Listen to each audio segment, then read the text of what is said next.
મોગલમાની પરમ ચેતનાને પ્રણામ કરું છું અને આજે માના સ્મરણમાં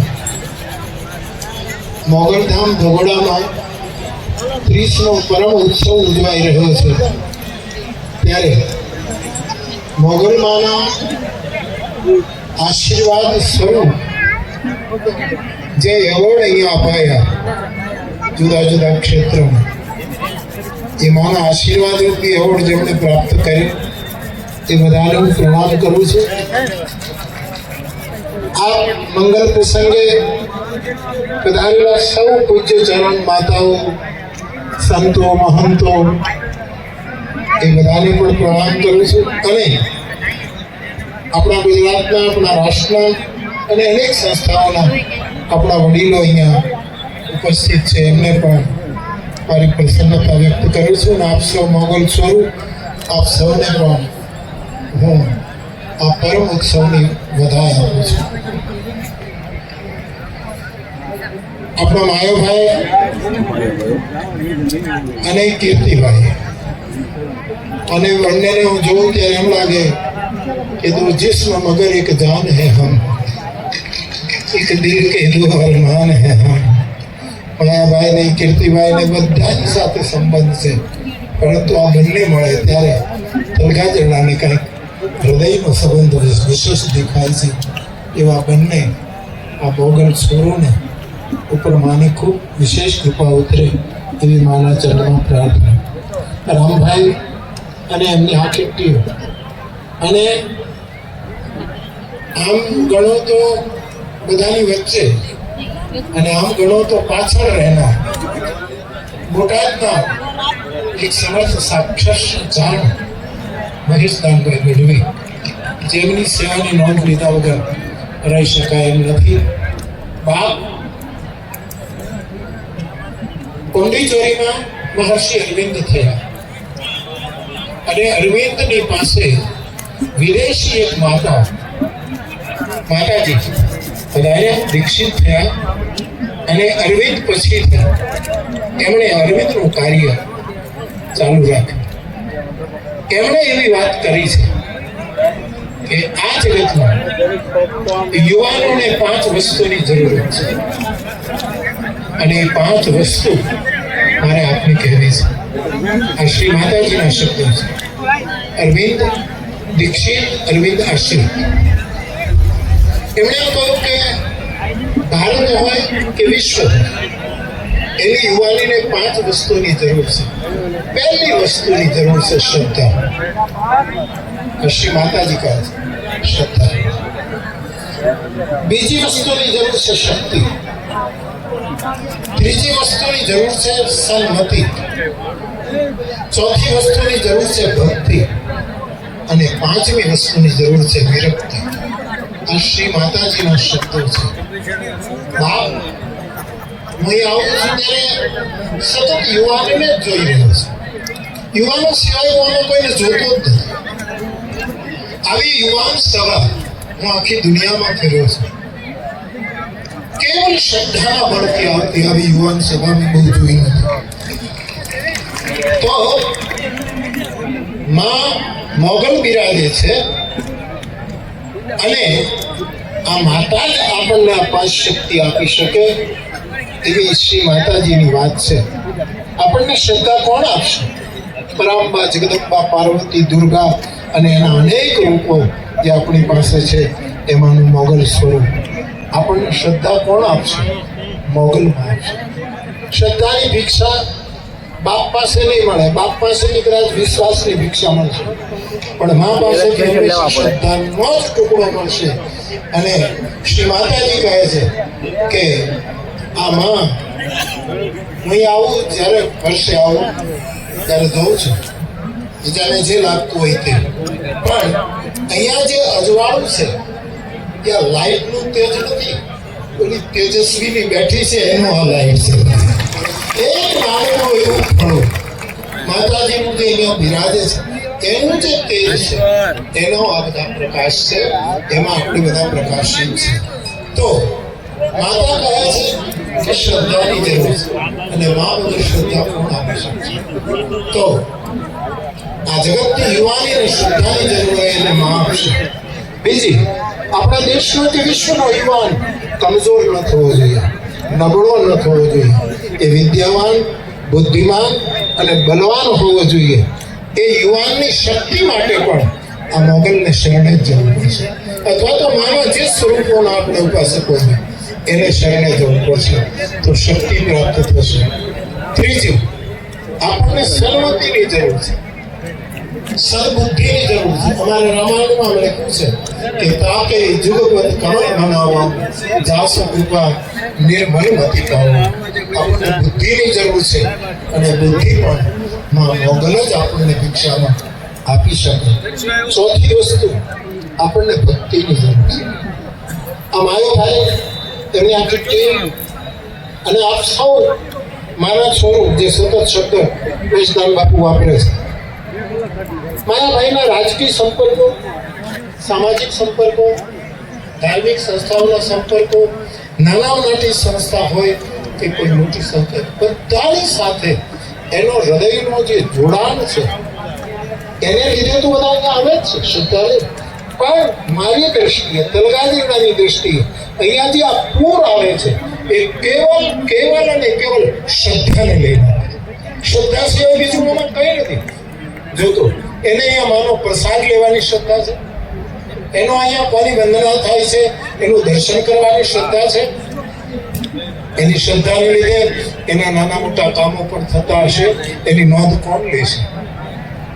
અને એવા પ્રચાર ચમત્કારનો બહુ પ્રચાર આપણે કરવો પણ નથી, પણ માનો રૂબરૂ પરિચય થવો જોઈએ કે આ જગદંબાનો, હું એમ જ કોઈ પરચો નહીં, રૂબરૂ પરિચય, કોઈ સાધુનો, કોઈ બુદ્ધ પુરુષનો, હનુમાનજીનો, જગદંબાનો રૂબરૂ. અહીંયા મારુભાઈ ઘણી વખત વાત કરે, મહેસાન બાપુ વાત કરે કે કેવી કેવી નાની ઘટનાઓ આ માની પાસે શ્રદ્ધાથી બની છે. કોની પાસે માએ કેવી રીતે, કયા સ્વરૂપે એના મનોરથો પૂરા.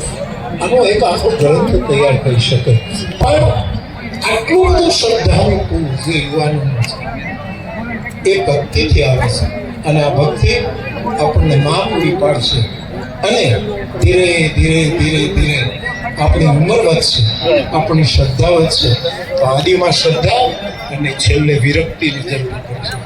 આ બધું જ ખંખેરી નીકળવું પડશે. આ બધા જ આભરણો, આભૂષણો બધું ઉતારી નીકળવું પડશે. આ માની કૃપાથી દુર્ગા સપ્તશતીમાં તો જયમ દેહી, યશો દેહી, આ બધું કેટલી કેટલી માંગણી અંદર લગી છે. ત્યારે મોગલમાના ધામમાં જ્યારે જ્યારે આવવાનું થાય છે ત્યારે મને દરેક વખતે કંઈક નવું તેજ દેખાય. આ વખાણ કરવા માટે નથી કહેતો, નથી પણ કંઈક નવું થઈ રહ્યું. મોગલમાના કેટલાય સ્થાનો છે, અનેક જગ્યાએ માના જુદા જુદા સ્વરૂપો વિરાજમાન છે. અને જેમ અહીંયા કહ્યું કે આપણે એકાબીજા સ્થાનોમાં સ્પર્ધા નથી કરવી, આપણે સંવાદ રચવો છે. અને અહીંયા હું બહુ જ એક સાધુ તરીકે કહું છું કે અહીંયા કોઈ સ્પર્ધાથી આવ્યું જ નથી, કેવલ શ્રદ્ધાથી. સ્પર્ધાથી તો એવરેસ્ટ સર કરી શકાય, શ્રદ્ધાથી કૈલાસ સર કરી શકાય. એવરેસ્ટ ઉપર સ્પર્ધાથી અનેક ગયા, ઉતરી ગયા, ઘણા ગુજરી ગયા, પોતપોતાના દેશના ઝંડા ફરકાવી આવ્યા, પણ પાછું ઉતરી જવું પડે. પણ કૈલાસ એક મારો ઘોડો અને ભગવતી પાર્વતી જે ચડી ગયા એ હજી કોઈ દિવસ ઉતર્યા નથી, કારણ કે શ્રદ્ધાના શિખર ઉપર ચડ્યા છે. તેથી બાપ અહીંયા આપણે એટલા માટે આવીએ છીએ. અને માં હોય એ ગતિશીલ હોય, એ કોઈ દિવસ સ્થિર ન હોય. આપણી ગામડામાં આપણી માં હોય એ સતત પ્રવૃત્તિશીલ. બધા સુઈ જાય પછી સુવાય, બધા જાગે એના પહેલા જાગી જાય, પછી 24 કલાક એનું જે નિત્ય કર્મ હોય છે. એટલે માને આપણા ગ્રંથકારોએ ધારા કહી છે. જગદંબા એક ધારા છે. એ ખાબોચિયું નથી, એ બંધિયાર જળ નથી, એમાં મચ્છર અને જંતુ પડે એવું એ જળ નથી, એ ધારા છે. એટલે ગંગાને આપણે ધારા કહી, ગાયત્રીને પણ આપણે ધારાવાહિક રૂપે જોઈ છે, ગાયને પણ આપણે ચલતી અને રમણ ભ્રમણ કરતી જોઈ છે. આ કુંભ રાશિના જેટલા શબ્દો છે એ બધા લગભગ ગતિશીલ છે. ત્યારે માં ધારા છે આપણી મોગલમાં. આપણો પંથર એક વખત બગદાણા બાપુ સીતારામ બગદાણા એનો મહિમા છે. આ બાજુ જઈએ તો કોટડા માતાજી બિરાજમાન છે. આમ જઈએ તો કમળાઈનો ડુંગર કમળાઈમાં બિરાજમાન છે. અને આખા આ માના નવમંડળમાં નાના મોટા અનેક સ્થાનો બેન છે. એ બધાનો પોતપોતાનો મહિમા છે. ત્યારે આજે ધારા રૂપવામાં આવે છે એ 5 પ્રકારની ધારાથી મને તમને નવડાવે છે. અમારી વાત નથી, શાસ્ત્રીની વાત છે. કોઈ પણ આપણી માં હોય ને, આ તો જગદંબા છે, આખા સમાજની માં છે, પાર્વતીનું રૂપ છે. પણ કોઈ પણ માં હોય એની પાસે 5 ધારા હોય. પહેલી ધારા એની પાસે દૂધની ધારા હોય અને દૂધનું કામ પોષણ કરવાનું. આ ધારા મૂર્તિમાં મોગલની જે અમૃત છે, એનું હૃદયનું જે દૂધ છે એ આપણું પોષણ. આમાં કોણ પ્રચાર કરવા જાય? હું તો વિચાર કરું કે માયો ભાઈ તો કાલ સુધી તો હજી ક્યાંક પ્રોગ્રામમાં હતા. આ કોણ કરે? રાજેન્દ્ર શુક્લનો એક શેર છે કે આટલે પહોંચ્યા પછી આટલું સમજાય છે કે કોઈ કાંઈ કરતું નથી, આ બધું તો થાય છે. ત્યાં પહોંચ્યા પછી ખબર પડે, એના પહેલા નથી પડતી. આવો રાજેન્દ્ર શુક્લનો એક શેર છે કે આ બધું તો માયાભાઈને ખબર ન હોય, કોઈને કોણે બોલાવ્યા, શું કામ આવ્યા, કેવલ આ માતૃની શ્રદ્ધા. આ બધા તો એનું કારણ આપણને અહીંયા પોષણ મળે છે, કારણ કે આ મા પાસે દૂધની ધારા છે. બીજું કોઈ પણ માં હોય એની પાસે રક્તની ધારા છે, આપણો અંતર લોહી ધારા.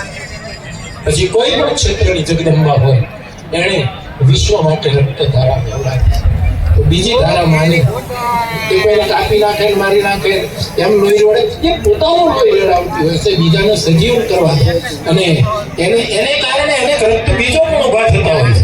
સમાજમાં અનેક રક્ત બીજો થતું હોય, પણ છેવટે એનું પણ એ નિવારણ કરે. તો રક્તધારા એ માતાનું એક સ્વરૂપ છે. ત્રીજું, એના શરીરમાંથી નીકળેલી પરસેવાની ધારા આપણા માટે નિર્ગામી ધારા થતી હશે. એ તો ચોથી ધારા છે. અને પાંચમી અને છેલ્લી ધારા આખા વિશ્વ માટે, અને તે એની કરુણાની ધારા છે. એવી 5 ધારા લઈને બેઠેલી આમાં મોગલ એના પરમ ઉત્સવ ટાણે આપ સૌ આટલી શ્રદ્ધાથી આવો છો.